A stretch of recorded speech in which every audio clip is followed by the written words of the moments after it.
जो ये कथा प्रारंभ हुई है नैमिषारण धाम में, तो हम सब सर्वप्रथम नैमिषारण धाम को प्रणाम करेंगे। बोलिए नैमिषारण धाम की। और नैमिषारण धाम कौन सा है जहां हम और आप बैठे हैं? ये पवित्र भूमि है भारत की, नैमिषारण की। तो इस कथा का प्रथम दिवस कथा का शुभारंभ होने के लिए जा रहा है। तो कथा का सर्वप्रथम श्लोक है, बड़ा सुंदर है। सच्चिदानंद रूपा विश्वोत्पत्त्यादि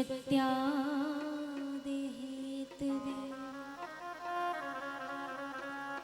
तापत्रय विनाशाय श्री कृष्णाय वयं नमः। यं प्रवज्जन्तं मनो पेतं पेतकृत्यं द्वैपायनो विरहे कातर आजुहाव पुत्रे जन्मयता तरो स्तम सर्वभूत हृदय मुनि मात्र तोस्मि। परम मंगल में परात्पर परम अखिलेश्वर अकारण करुणा वरुणालय पीताम्बरधारी भक्त वैशा कल्प तरु भगवान श्री कृष्ण प्रभु को हम सभी नमन करते हैं। भांग में प्रति स्वरूपा श्रीमद् भागवत महाप्रभु पुराण है, सप्ताह ज्ञान यज्ञ इस परम पवित्र नैमिषारण चक्र तीर्थ में आज प्रारंभ होने के लिए जा रहा है। हम और आप यहाँ सभी बैठे हुए हैं, तो क्यों बैठे? कथा को श्रवण करने के लिए। और जो नैमिषारण में कथा प्रारंभ हुई, तो सर्वप्रथम इसको चक्र तीर्थ भी कहते हैं। नैमिषारण को चक्र तीर्थ भी कहते हैं। क्यों कहते हैं वो हम आपको अभी थोड़ी देर में आगे बताएंगे कि नैमिषारण भूमि को चक्र तीर्थ क्यों कहते हैं। वैसे कथा कहने के लिए तो हर जगह प्रारंभ कर सकते थे, लेकिन नैमिषारण को ही क्यों चुना गया? तो सर्वप्रथम जो मंगलाचरण है उसके माध्यम से आपको बताएंगे। श्लोक कहता है कि श्री कृष्णाय वयं नमः सच्चिदानंद रूपाय विश्वोत्पत्त्यादि हेतवे तापत्रय विनाशाय श्री कृष्णाय वयं नमः।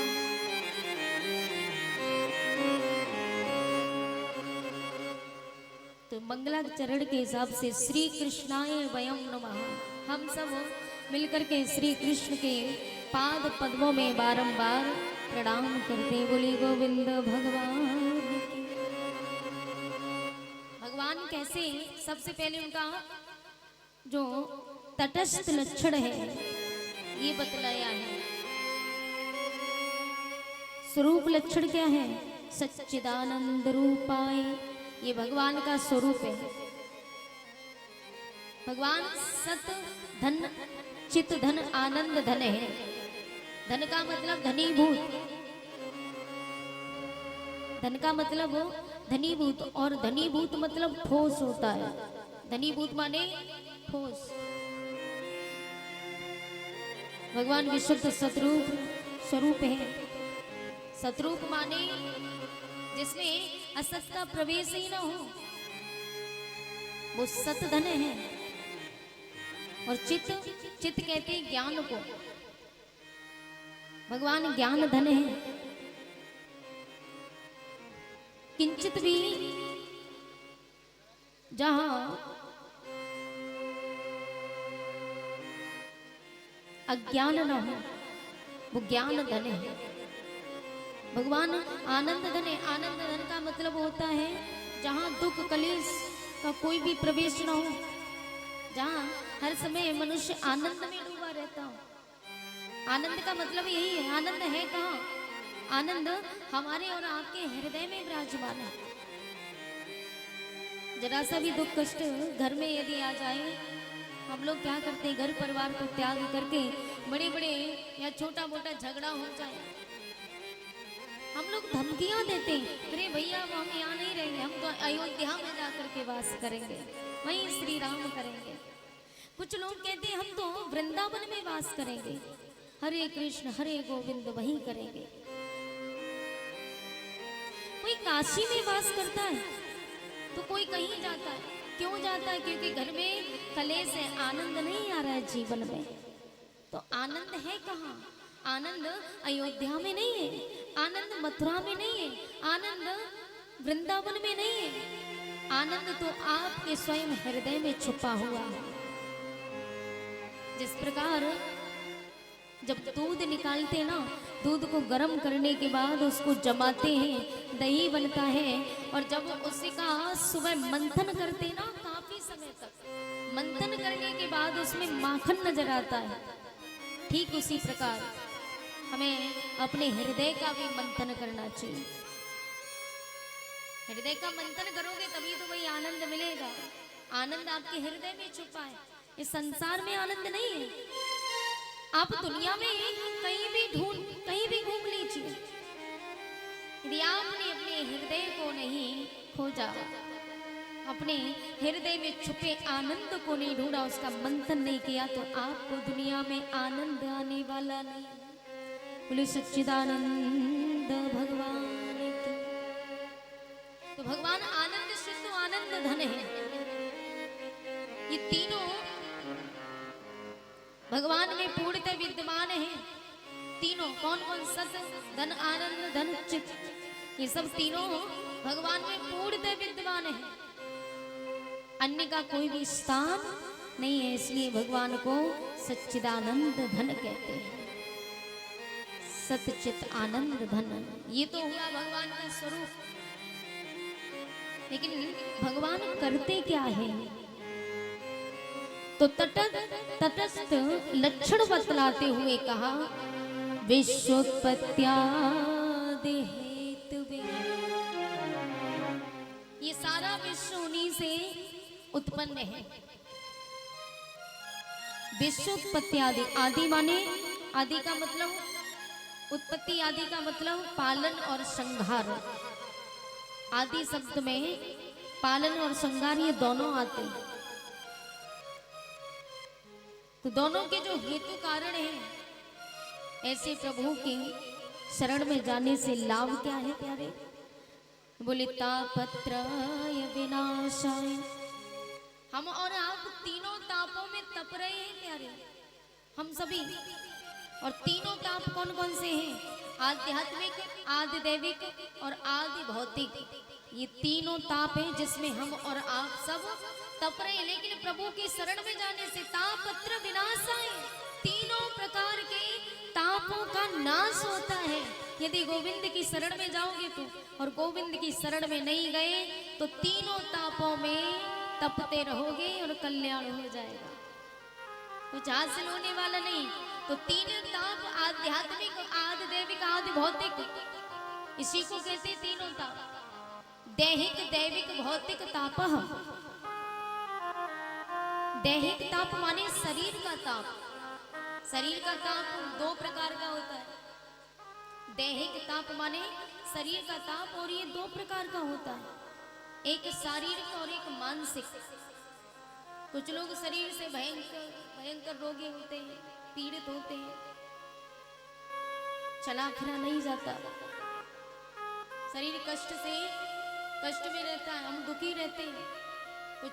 तो ये तो हो गया दैहिक ताप, शारीरिक ताप। और दूसरा है मानसिक। तो मानसिक कौन सा होता है? मानसिक, कुछ लोग शरीर से स्वस्थ रहते लेकिन मानसिक रूप में सही नहीं रहते, तो उन्हें कोई ना कोई अंदर कोई ना कोई टेंशन बनी रहती है, कोई ना कोई कष्ट बना रहता है। अब लोग टेंशन में रहते हैं अरे भैया क्या बता, बड़ी टेंशन खाई जा रही है। टेंशन का मतलब समझते हो?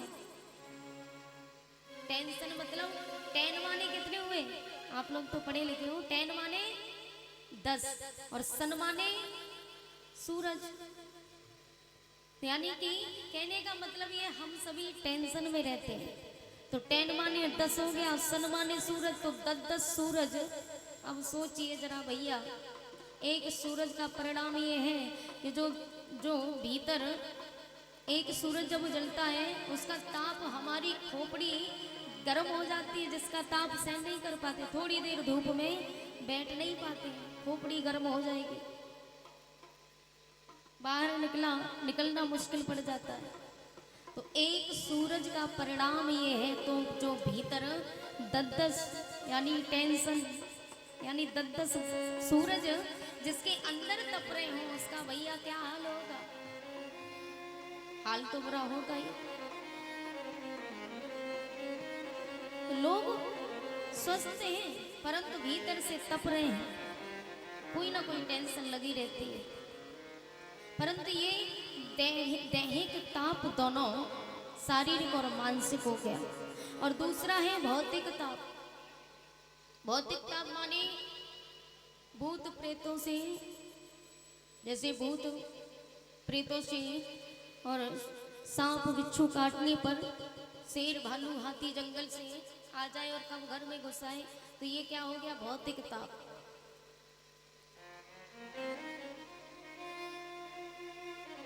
जो जीव जंतु से कष्ट मिले उसे भौतिक ताप कहते हैं। मधुमक्खी काट ले मुंह सूज जाता है, ये सब भौतिक ताप में आता है। और तीसरा है दैविक ताप। भूकंप आ गया, बारिश हो जाए, ओले पड़ जाए, फसल चौपट हो जाए, नुकसान हो जाए, इसे दैविक ताप कहते हैं। इसलिए तापत्रय विनाशा, इन तीनों प्रकार के तापों का नाश करता भगवान श्री हरि नारायण, जिनकी चरण शरण ग्रहण करते ही तत्क्षण निवृत्ति हो जाती है, तीनों ताप समाप्त हो जाते हैं। ऐसे गोविंद पाद पद्मों में हम सब मिलकर के प्रणाम करते हैं। बोले सच्चिदानंद भगवान की जय हो।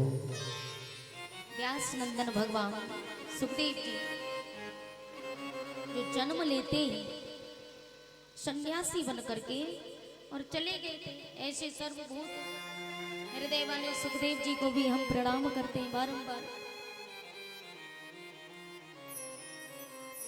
निमिषे शूतमाशी विभाग्य महामतिम कथामृत रसास्वाद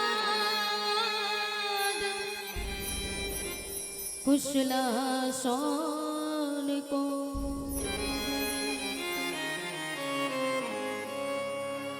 अब देखिए, हमारी भारत भूमि को नैमिषारण्य क्यों कहते हैं? आपने सुना होगा काफी व्यासों के मुख से कि कहते हैं कि नैमिषारण्य में श्री सूत जी कथा श्रवण करा रहे हैं शौनकादिक ऋषियों को।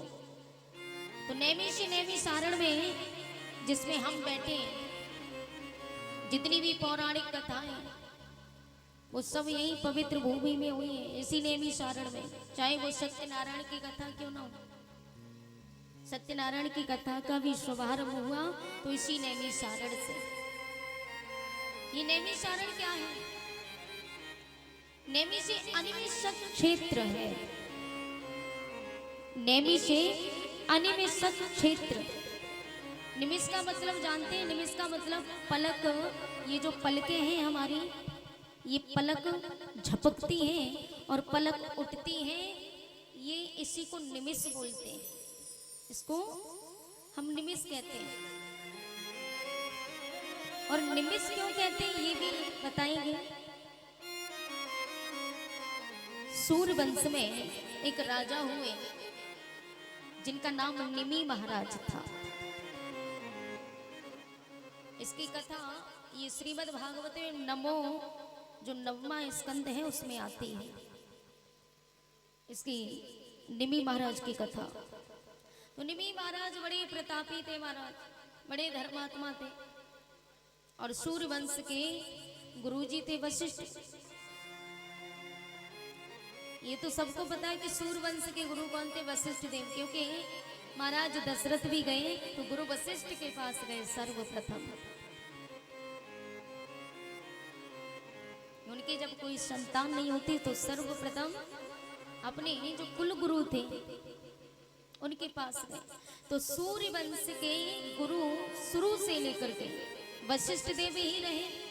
तो निमि महाराज गुरु वशिष्ठ जी के पास में गए और हाथ जोड़ करके कहने लगे, बोले महाराज हम यज्ञ करवाना चाहते हैं, आप कृपा करेंगे और हमारा यज्ञ पूर्ण कीजिए।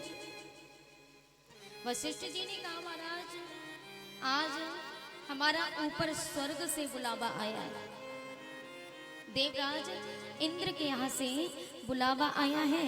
तो हम देवराज इंद्र के पास जा रहे हैं, स्वर्ग लोक जा रहे हैं। हम वहाँ पे पूजा अर्चन करेंगे, यज्ञ करेंगे और वहाँ से वापस आते ही तुम्हारा यज्ञ संपूर्ण करवा देंगे।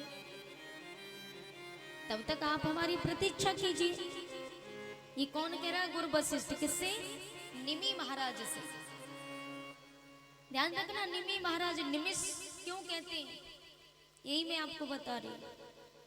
तो जिस समय गुरु वशिष्ठ ने कहा कि हम जब वहां से वापस लौट करके आएंगे तो आपका यज्ञ पूर्ण करवाएंगे। अब गुरुजी तो चले गए।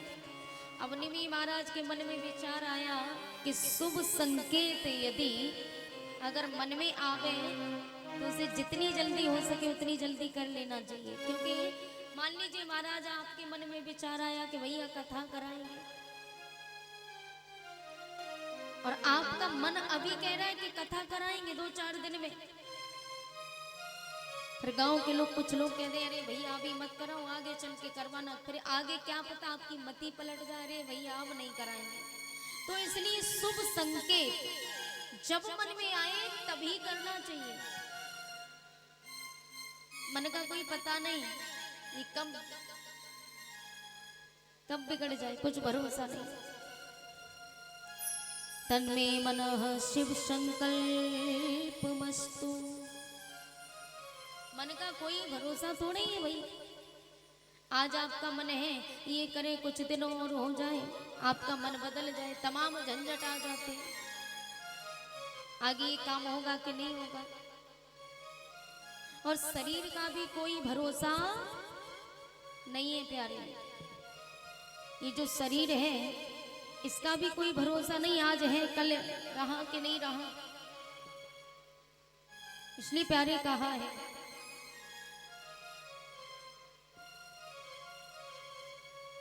कि सांसों का क्या भरोसा,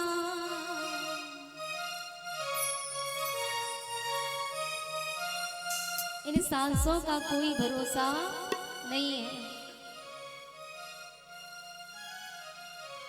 सांसों का क्या भरोसा हो, सांसों का क्या भरोसा।